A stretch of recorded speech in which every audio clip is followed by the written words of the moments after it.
Yes, welcome to Kiosk Radio.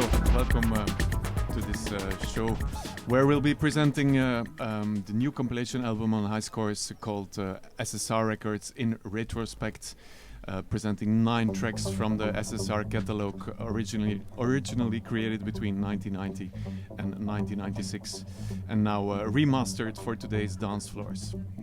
I'm very pleased and happy to have here in the studio with me Marc Hollander and Sami Birnbach, aka DJ Morpheus. Marc Hollander was the founder and the chief of the incredible record label Cram Discs, of which SSR Records was a sub-label running from 1988 until 2002. And Sami Birnbach, DJ Morpheus, joined Marc as an A&R for the label for SSR Records for a long time and had a strong influence on the label's artistic vision. Marc, Sami, welcome. Let's see, can we hear you? Hello. Yes. Okay. Thanks for having us. Yeah, my pleasure. I have to bend my head a lot to see you, but I'm always... One at a time. Yeah, I hear. I wanted to hear first, we were listening to a record by a Move D remix just before this. What does it bring to you, hearing this music again? Marc? It's fun. Yeah? It's nice. Yeah. I'm totally in it because we're reissuing loads of tracks from that period, from the SSR years at the moment, mostly digitally, and except this compilation on High Scores. So I'm totally into it at the moment. It's nice to hear Move D because recently, after a long time, he released an album. He released an album with another guy, Jordan, who is the Jordan and Jojo from Amsterdam. Yeah. They did an album together after years of not being active, I think. Yeah, he's still very active. He's a very good DJ. Sami, is it fun for you to have this momentum about the SSR period? Definitely. Yeah. It's been a while, but it still has a strong, good place in your heart. Yeah, SSR, for sure. Definitely. Let's talk about SSR for the next hour. I first wanted to dive a bit into the context where SSR Records was born, which was the end of the 70s and the 80s.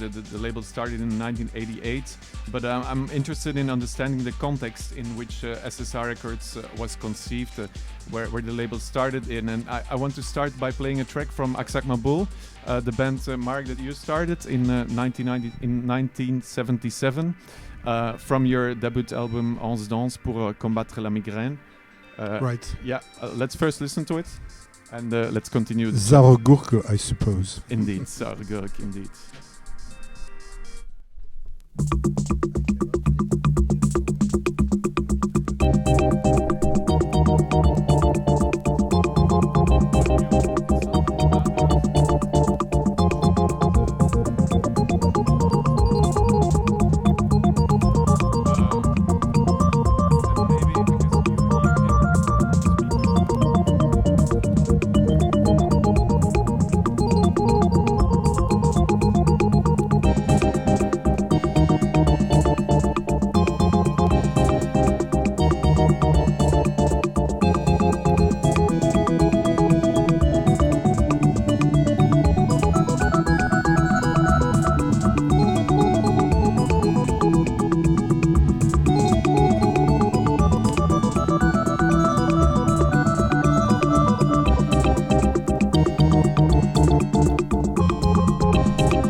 One. Yes. Yes. No, Marc, can you please explain us a bit about this track? I pronounce it always wrong, I think. Sorgurk. Saure-Gurke, it's German. It's German. It means gherkin. You know. It's often Cucumber. It's often later titled as proto-techno, but it's from 1977. Right. Can you tell us a bit, like, when you made the track, what was... Well, when I made the album, I just did loads of things that sound like stuff that I like, but I can't do it exactly like the original, so that's what maybe gives it a bit of originality, because I'm not able to imitate. But when I did that track, for instance, I played with a drum machine ever since I heard Kraftwerk use a drum machine on their Ralph und Florian album in 73 or something. I really liked that, and I got a drum machine, you know, the kind that they use in bars with organ players that have a...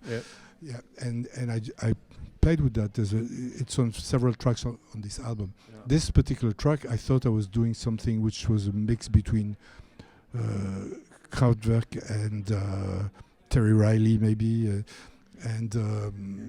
You know, as it happens, Kevin Saunderson had the idea for the same chords, and 10 years later he did, you know, these early Detroit techno hits that had the same kind of a progression. Yeah. But it's a coincidence, I suppose. They were listening to the same things. They were also listening to Terry Riley and to Kraftwerk and stuff like that. Yeah, definitely. When Nick heard it, as he found it in a second-hand shop, Nick, Common Factor. Yes. Nick heard it. He was all enthusiastic. He said to me, you know, now I found out who invented techno. It's Marc Hollander.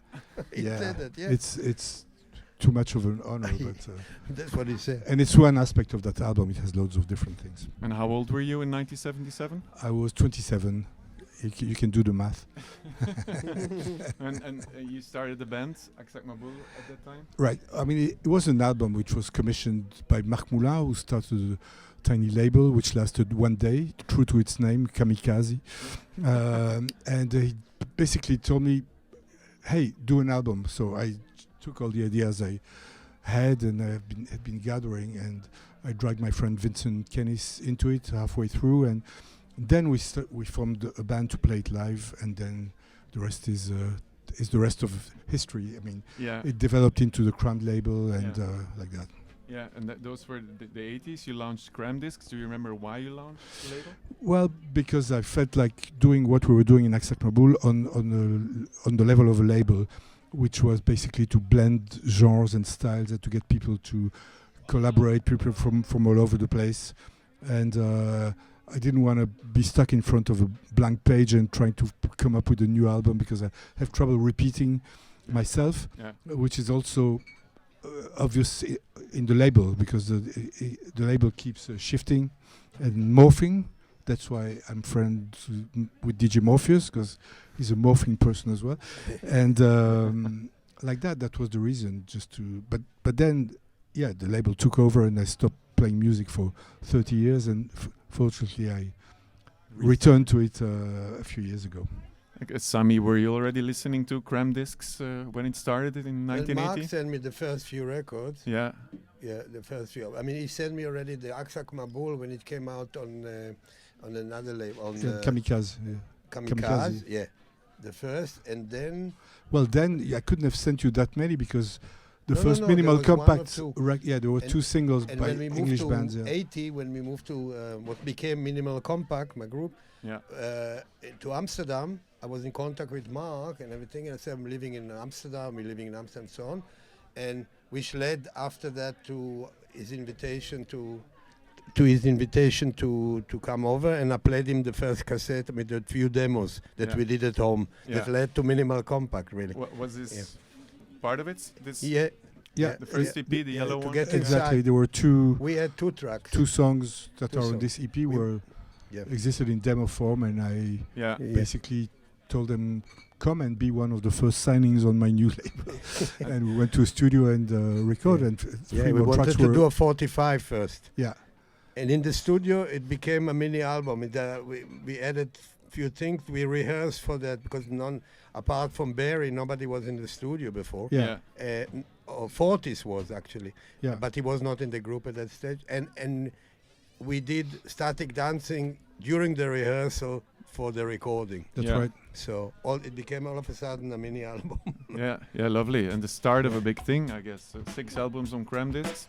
Yeah. I'm gonna start playing static dancing. Yeah. We should play it like this. Better. It's better. Let's listen to it for a moment and then let's continue our conversation.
What was your life looking like at the time in the 80s when you were making music with Minimal Compact? There's a lot of green. No, not really. But there was some. We worried, you know, because our escape was to go to the rehearsal place once a day, eat a lumpia, and do our thing, and that's the only salvation that we had at that time. Really, seriously, I'm not trying to romanticize the thing, but that's how it was, you know. Yeah. But, and it produced things, which was good, you know. There was a lot of tension, so nobody was sure it's gonna carry on the next day. Yeah. But by miracle, it did. Yeah. And what was Brussels like at the time, Mark, in the 80s, musically? Grim? No. Well, Brussels at the time was active, but more indoors. I mean, there were not so many public places. There were some clubs and bars, etc., but there was a lot less public stuff going on. But a lot of musicians came to Brussels to live because it was central and cheap and pleasant. And there were a couple of labels that, like internationally minded labels like Crammed and Crépuscule, that attracted some of the artists to come and live here. And it was a good place to be active and to work on your art without being distracted by too many shows, bars, social life like that. It's still to a certain degree like that now. Yeah. But it's a lot more alive at the moment. How did you relate to electronic music at the time in the 80s? Electronic music was there. I mean, it's been there ever since somebody invented the synthesizer back 50 years ago. There was electronic music that we worked with right away. I mean, it's one component of stuff. Yeah. You know, earlier before the show we were talking about the Zazubikai album, which is totally electronic and acoustic, but it's all the basis is, analog electronics. We had a few albums like that. And I was interested in that. Of course, there were a lot of things like that happening. That was before electronic dance music as we know it, which basically started around 87 or something like that. Yeah. But it was still electronic. I mean, it was definitely. And you mentioned Kraftwerk, Terry Riley. But even I don't know. Early hip hop is totally electronic. I mean, with vocals on top, but there's really interesting things. Yeah. You know, you remember the Africa Bambaataa, Planet Rock, also influenced by Kraftwerk, but with more of a hip hop. Did it excite you when you first? Totally. Yeah. What about you, Sami? When you first heard, what was your relationship to electronic music, and when you were working with Minimal Compact? Yeah. How did you feel about electronic music and like Afrika Bambaataa or Kraftwerk, or did it touch you? I came in contact with it before, because before Minimal, while I was in Israel in '78, I was DJing for the first time. So there were some electronic things, but at the time there was a new wave period, so there was not so many danceable stuff. Yeah. Like Blondie, you know, Heart of Glass, I remember, and Kraftwerk, of course, and that's about it, more or less. Well, there was a whole genre in the States. There was a whole music genre that was called, dance-oriented rock. They had charts like that, and Minimal Compact was in it, for instance. And it was like there were remixes done of some of the Minimal Compact tracks that were quite electronic, not in a technical sense. Yeah, there was touches of it. It's true. Yeah. And there was like a more punk funk. I mean, the track. But when I hear it now, it's amazing. It was a different group, the first EP, because nothing that followed sounded like that, like the first album, mini album. Right. So we went different places. Yeah. With time. Let's go to 1988 when the first SSR. Yeah, let's go there. Is it possible? It's possible. Can we travel back in time? In this studio, we can go wherever we want. So the first SSR release was in 1988. It was a cover of a Tuxedo Moon track. Yeah. A band you had previously released on Cram Disc, and I found some old release notes about it, and it was quite mysterious. Yeah, you showed that to me. I was surprised. I didn't remember that. Yeah. It's really funny. It was very typical to SSR, maybe also to Crammed, to the kind of language used. Like, let's reorient the dance floor demons in a harder, more radical dimension. Was it I don't remember that. Was it a reaction to something? I don't think so. I mean, how did it start? I don't know. I was really excited by the first wave of what was called improperly acid house at the time. I mean, with tracks full of samples, like the first Bomb the Bass track, the first S-Express track, Pump Up the Volume, all of that stuff, which was really fun and exciting, and I really liked that. Of course, some people who followed the label, which had this image of being more arty, post-new wave, they thought at the time, why are you doing that stuff? I mean, this is really crap, Was it like a different world somehow? It was a different world at the time, then it changed. So we thought, let's start a label to do stuff like that. But the first thing that happened is this New York DJ, Marc Hollander. Yeah. He came. He actually released the second Zazukai album in the States, and then he produced this artist Karen Finley, who was a really radical performance artist. He did a sort of club track with her, and he discovered Madonna, apparently. Yeah, he's the guy who discovered Madonna, exactly. Yeah. And then he got us to release the Karen Finley record because it was too crazy for his label. And then he came to Brussels, and he really wanted to work with Tuxedo Moon because he was a fan. So a couple of people from Tuxedo Moon agreed to do a cover. It's them actually, the Creatures of the Night is actually Stephen Brown and maybe Peter Principal and Marc Hollander. So they did this cover of No Tears, but they called themselves Creatures of the Night. And it was quite mysterious as well. You didn't say who did it on the release. Exactly. Note. Yeah, there was a bit of the fun also around. Absolutely, Speaking of Karen Finley, there was a funny story, I think, of the first years of SSR Records that I also found very typical for the way you treated music and the label in general, is about the sample of Karen Finley used by S-Express. Yeah. Can you explain to us that story? The Karen Finley record came out, I think, in '86, and as it had a lot of really strong language, it was really pretty radical, but some people misused it, like some New Beat record used it because it's a woman speaking foul language, and they made a joke of it. Taste of Honey, there was a track like that. Anyway, but the most famous one was this the first S-Express single, which was hit single, and they really used her really prominently. Yeah. The whole track stops, and there's her voice saying, "Drop that ghetto She looked blaster." like a sweet secretary till the moment that she went on stage and things. She gets into and a that trance. was like, what's going on? It was amazing, actually. And So like a stripteaser almost, Yeah, you yeah, know? yeah. But she wasn't like that. And in fact, I remember especially a concert during Christmas time, at the time when she was there, the Nomad, Nico with Eric Random and his group, they were backing her up. And in Plan K, I think it was, if I'm not mistaken. Yeah. And she was, she was like, the audience was shocked really after that. Yeah.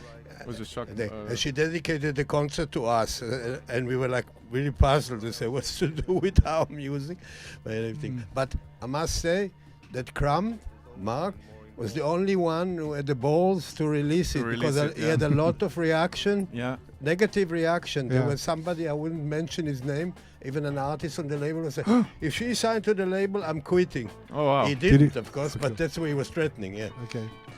Anyways, you'll tell me afterwards who it is. I don't know the story. Anyway, so when we saw that, we thought, okay, they're sampling our record, but everybody samples records, and the label is called Sans Pleurs et Sans Reproche, which is SSR is Sans Pleurs et Sans Reproche, which is a pun on a medieval chivalry motto, Sans Peur et Sans Reproche. Yeah. But it was a bit of a joke, but anyway, we were a bit irritated that they didn't really credit her or anything. So we thought, instead of suing people or whatever, and it was a mute subsidiary, etc. A bit big for us maybe to go in a war with. So we decided to do a track, kind of an answer track. This tradition of answer tracks, when somebody does a track and somebody does another track that replies to it. So Vincent and me, we went and created a track which basically, copies but the track, but takes it further, and that worked quite well. It even was quite successful in clubs and charts, etc. The really funny thing is that the guy who produced it and co-wrote this and the first Bomb the Bass record, I kept saying his name on the covers, Pascal Gabriel. Pascal Gabriel. Who is this guy? And many years later, I met him. He's a Belgian guy who moved to London. And he went on to produce and write for Dido and Kylie Minogue, a lot of mute artists, Miss Kitten and stuff like that.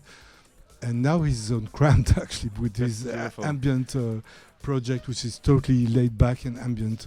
So first he sampled you replied with a song, just a bit like a joke. Exactly. Drop that ghetto blaster. Yeah. Let's listen to it. Actually, I brought it here. Great. It's also really iconical, I think, for the start of SSR Records.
Drop That Ghetto Blaster, Marc.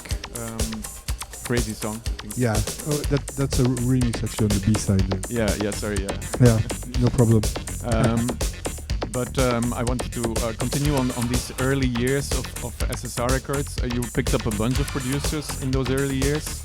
I'm just gonna name a few, like Gary Jansson, which under his Bleep moniker, Hans G, Solar Quest, YBU, Björn Torske. Did you have like a clear mind? Solar Quest is Scottish actually. Scottish? Yeah. But Per Martinson, Mental Overdrive.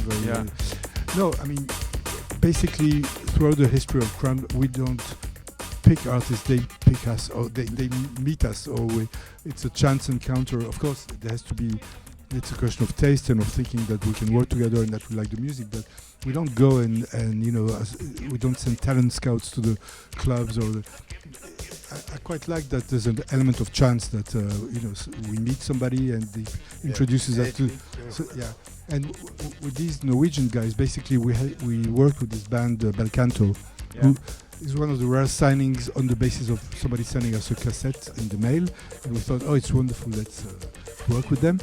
They came to live in Brussels because they're from Tromsø, which is 800 kilometers north of the polar circle or something. Yeah, it's super, super far. It's further to Oslo than from Oslo to Brussels. So they came to live in Brussels, and gradually, and they were using electronics, sort of dream pop, electronic, folk kind of thing. Really lovely records, the first two, and friends who were more into electronic music, they came to visit them in Brussels. So Hans, Per Martinson, and Geir was in the band. He was in Belcanto, and then he became Biosphere. He left the band and he kept working as Biosphere. Yeah. So they started recording because we had that studio. It was easy to. What was the name of the studio? It was called Daylight at the time, and then it became called Caraïbe, and now it's gone. And where was it?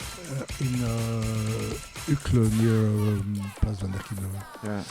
And it was called Daylight, but we were working at night, so we didn't quite see the light of day. And what was it? Is there a reason why you were only there at night? Because we had a deal with the studio where we used every night of the year, so we did loads of albums there. Yeah. These were the first releases on SSR. The releases by Geir, Per, Hans, etc. Then Per teamed up with Sammy, and they did Gruesome Twosome 12-inch. It's Sammy and this guy Per Martinson. It's super great record. That was the second sort of mini hit on the early days of SSR. Yeah. It also went to the clubs in the States. It was in the Billboard charts, etc. That was your first SSR appearance, right? Yeah. The in fact, I wrote the lyrics way before the whole thing existed. Yeah. For some reason, I was actually guesting at Marc's house at the time. I was still living in Amsterdam, and I came to visit. That's a strange thing. And only years later, sort of used for the Gruesome Twosome, Hallucination Generation. Yeah. Wow, this interview is great. I'm learning loads of things I didn't know. In the meantime, I'm playing this Allegria Danger Alien remake. It will be on the compilation as well, SSR Records in Retrospect compilation that we're bringing out, releasing next week.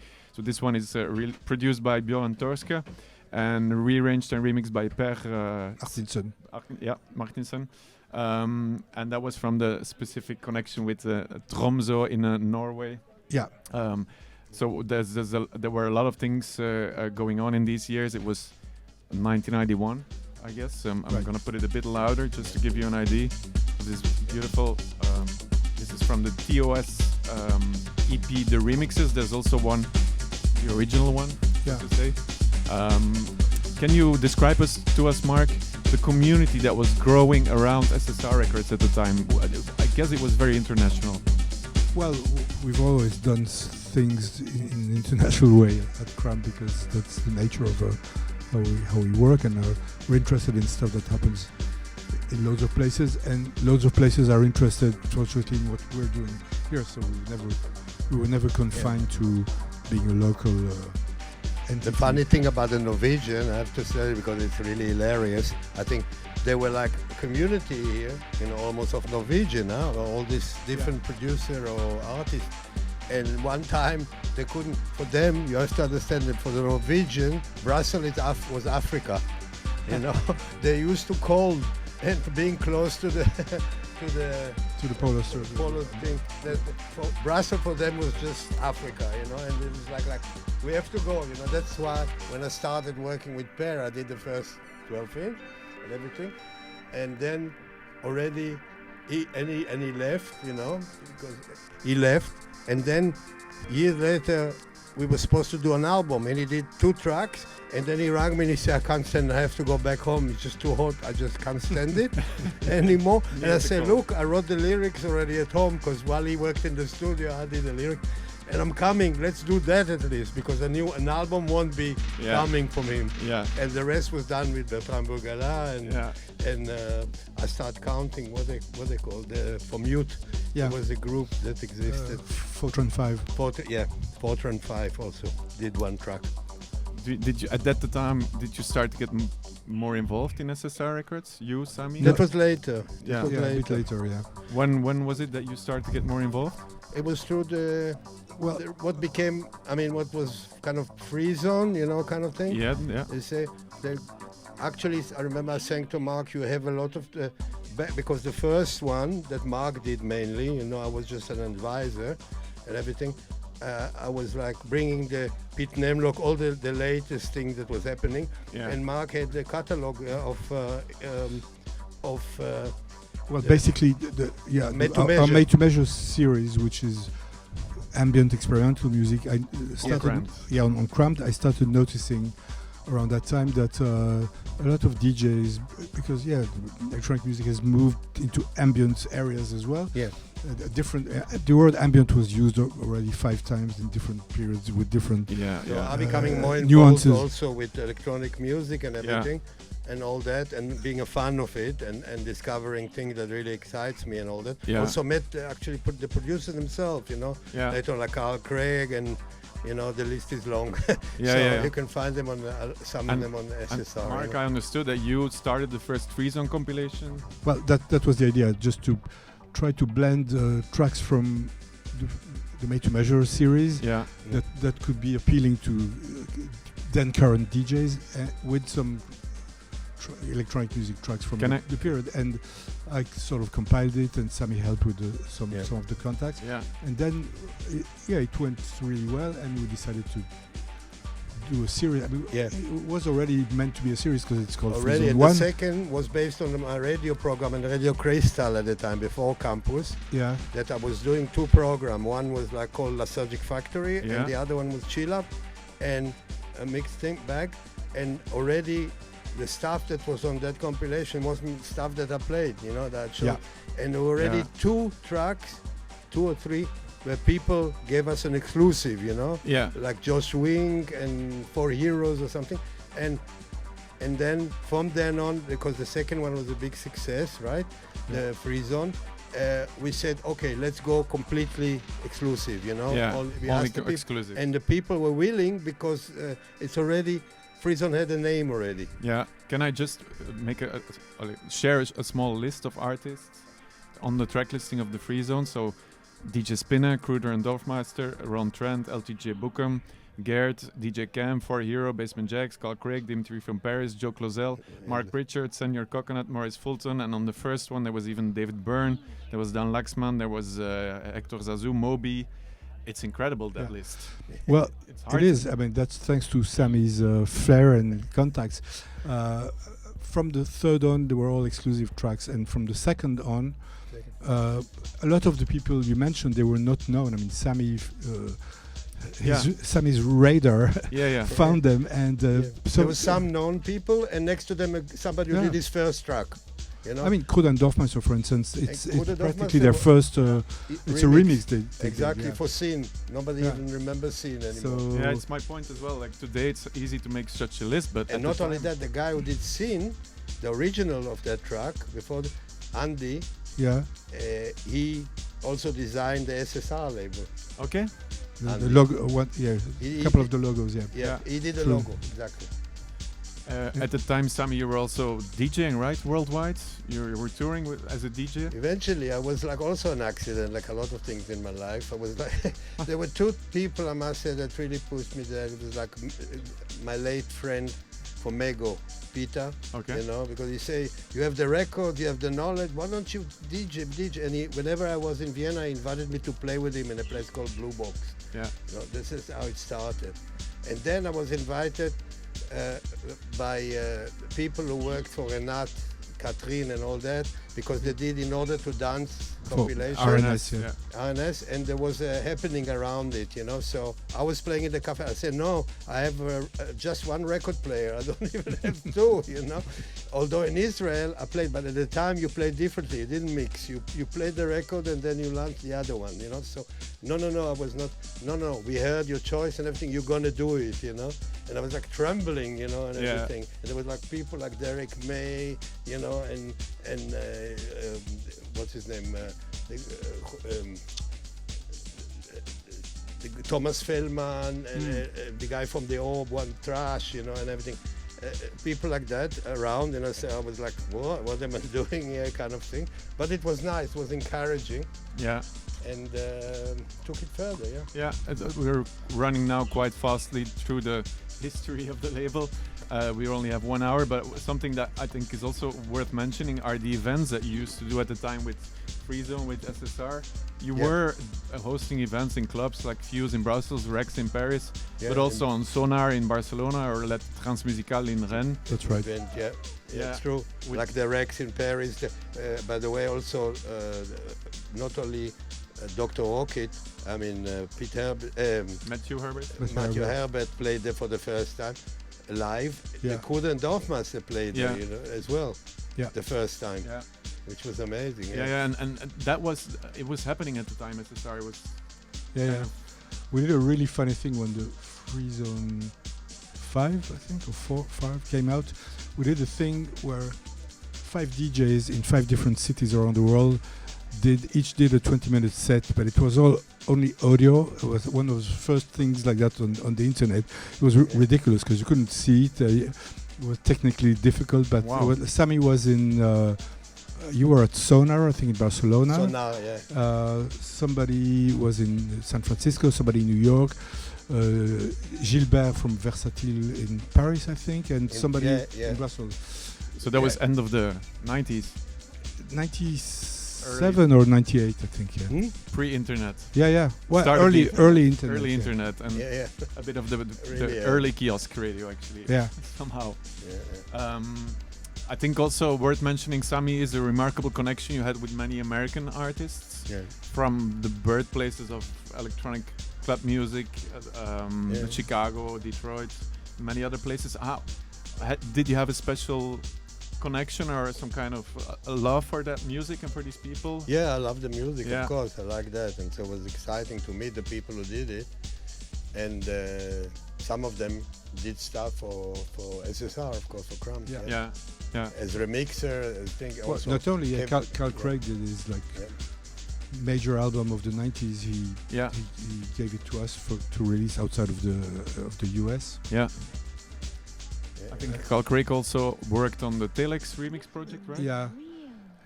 The idea was that he would commission half of the remixes and also do a remix and also release it in the States, but in the end he also disappeared. Maybe he also thought it was too hot in Brussels or something. I don't know. So, but he did a great remix of Moscow Disco. And it's still a famous one. And it's 2 albums of remixes, with remixes picked and contacted by Sami.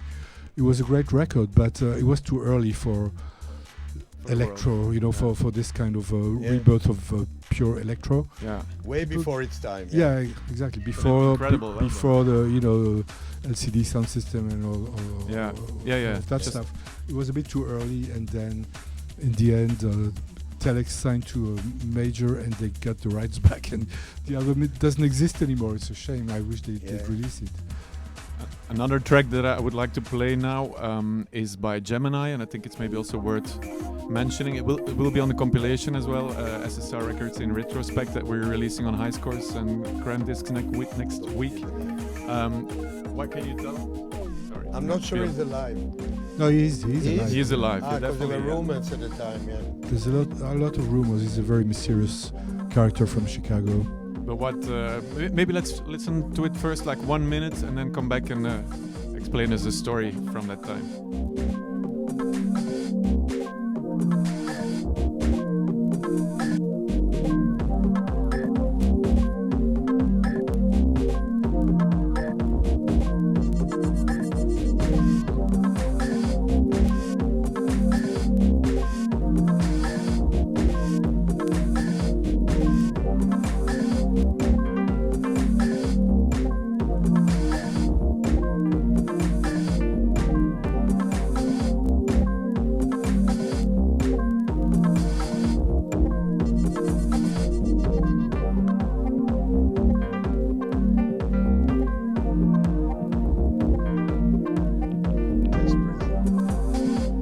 So this is by Gemini. 7:15 p.m. is the track title. It was recorded in Brussels by Gemini and by someone else, right? Yeah, on one of the tracks. Yeah. Yeah. Nick, which became, Common Factor. He became Common Factor, and we're releasing his two EPs he did for SSR. We're reissuing them digitally in a few weeks' time.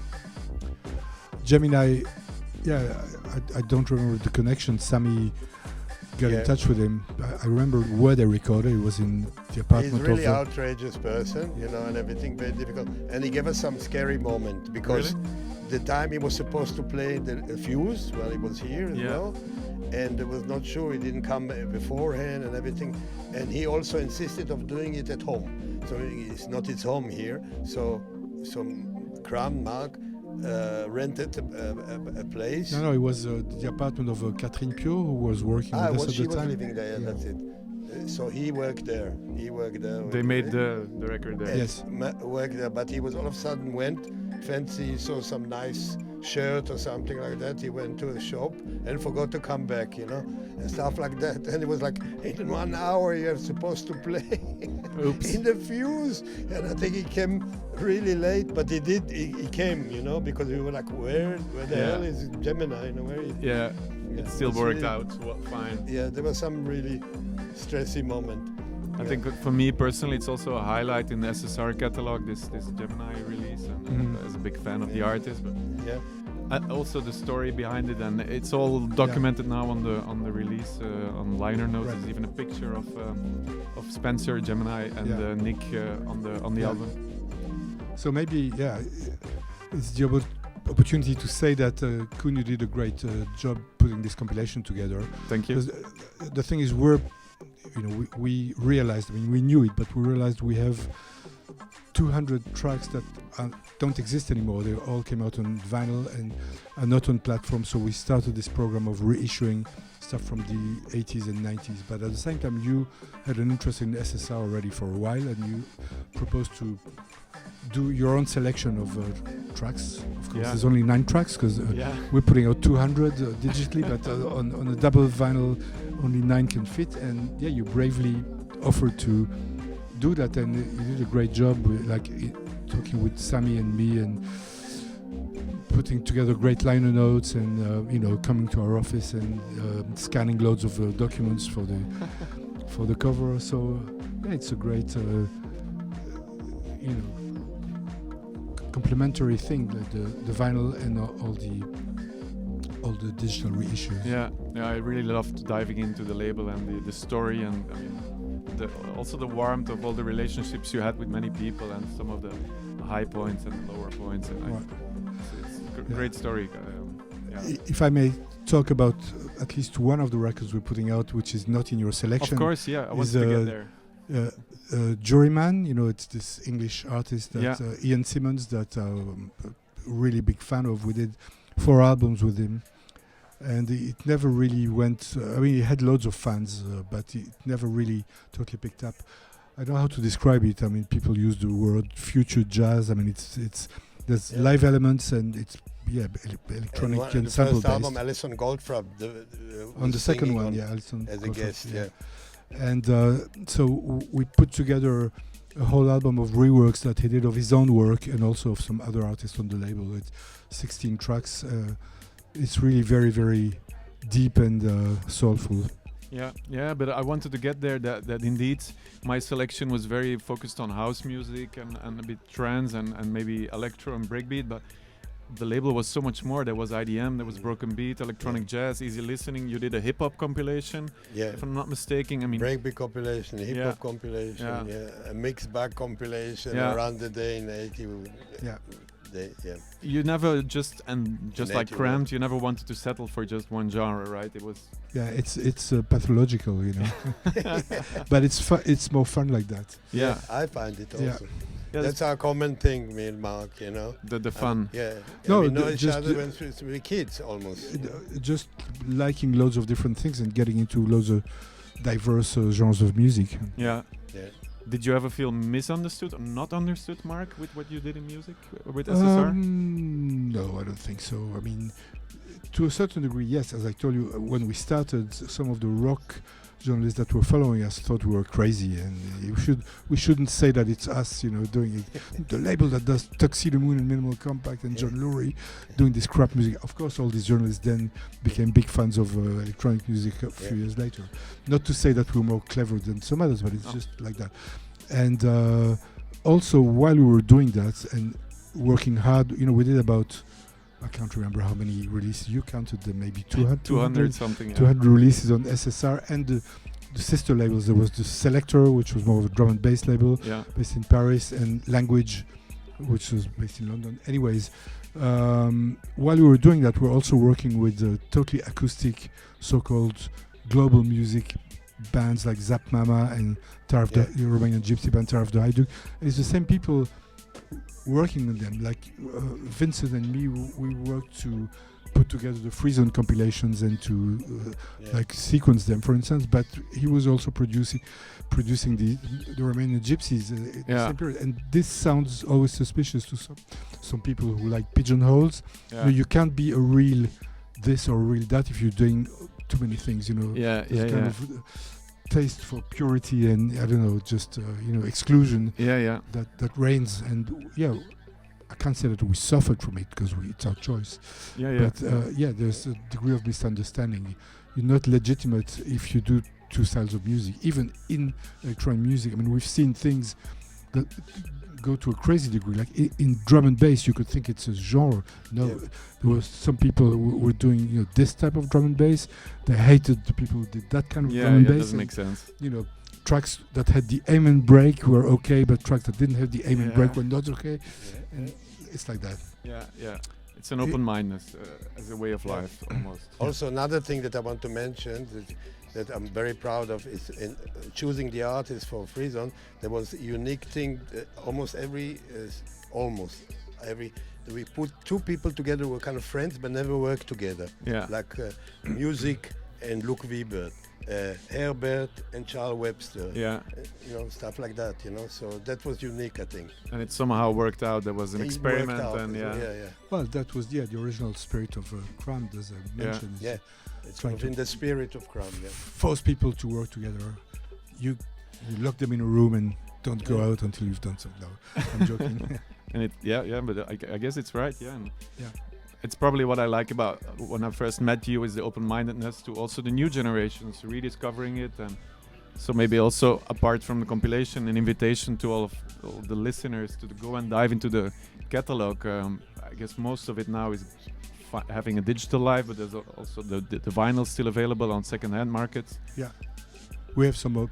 You have some more as well. Old vintage vinyl also, but an easy thing to find our reissues is to go to our Bandcamp page and look for the Crammed Archives or Crammed Electronic Archives page, and it's all there. And it's still coming out next month and in early July.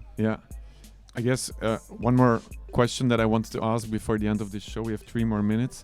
I was wondering, but maybe it never really ended, but did it ever end, SSR? It was put to hold or put to sleep?